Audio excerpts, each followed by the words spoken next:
Hi good morning. ಇದು Saturday ದಿನದ mini vlog. ಇಲ್ಲಿ ನೋಡ್ತಾ ಇದ್ರೆ ಇವಾಗ ಅಂಗಡಿ ಕೂಡ ಓಪನ್ ಆಗಿದೆ. ಮಾರ್ನಿಂಗ್ ರೂಟೀನ್ ಮುಗಿತಾ ಬಂತು. ಸೊ ಈ ರೀತಿ ನಾವು ಸಾಲ್ಟನ್ನ ಮನೆಯಲ್ಲಿ ಇಡಬೇಕಂದ್ರೆ ಗಾಜಿನ ಪಾತ್ರೆ ಅಥವಾ ಪಿಂಗಾಣಿ ಬಾಟಲ್ಗಳಲ್ಲಿ ಹಾಕಿ ಇಡಬೇಕಂತ ಹೇಳ್ತಾರೆ. ಸೊ ಈ ರೀತಿ ಪ್ಲಾಸ್ಟಿಕ್ ಬಾಕ್ಸ್ಗಳಲ್ಲಿ ಹಾಕಿಟ್ಟಾಗ ನಾವು ಹಸಿ ಕೈಯಿಂದ ಸ್ವಲ್ಪ ಏನಾದರೂ ಸಾಲ್ಟ್ ತಗೊಂಡ್ರೆ ಉಪ್ಪೆಲ್ಲ ಏನಾಗುತ್ತೆ ಒಂಥರ ಗಂಟು ಕಟ್ಟೋದು ಅಥವಾ ನೀರು ಆಗ್ತಾ ಇರುತ್ತೆ. ಸೊ ಆ ರೀತಿ ಆದಾಗ ನೀವು ಈ ರೀತಿ ಒಂದು ಟಿಶ್ಯೂ ಪೇಪರ್ ಅಥವಾ ನ್ಯೂಸ್ ಪೇಪರ್ನ ಈ ರೀತಿ ಇಟ್ಟು ಬಾಕ್ಸನ್ನು ಕ್ಲೋಸ್ ಮಾಡೋದ್ರಿಂದ ಉಪ್ಪಿನಲ್ಲಿರುವಂಥ ನೀರಿನಂಶ ಇರುತ್ತಲ್ವ ಅದೆಲ್ಲನೂ ಕಂಪ್ಲೀಟ್ ಆಗಿ ಅವಾಯ್ಡ್ ಆಗುತ್ತೆ. ಸೊ ಟ್ರೈ ಮಾಡಿ ನೋಡಿ ಈ ಟಿಪ್ಸ್.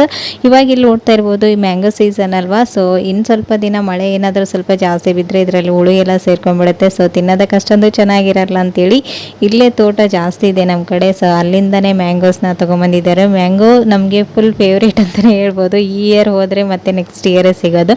ಸೊ ಹಾಗಾಗಿ ಇಷ್ಟು ತೊಗೊಂಬಂದಿರೋದು ಹಸ್ಬೆಂಡ್. ಸೊ ಇವಾಗ ಇಲ್ಲಿ ನೋಡ್ತಾ ಇದ್ರೆ ಇವತ್ತಿನ ಮಾರ್ನಿಂಗ್ ಜೋಳದ ಹಿಟ್ಟಿನ ತಾಲಿಪಟ್ಟು ರೆಸಿಪಿನ ಮಾಡಿದ್ದೆ. ಸೊ ಈ ರೆಸಿಪಿನ ಆಲ್ರೆಡಿ ಕವಿತಾಸ್ ಕನ್ನಡ ರೆಸಿಪಿ ಚಾನಲಲ್ಲಿ ಹಾಕಿದ್ದೆ.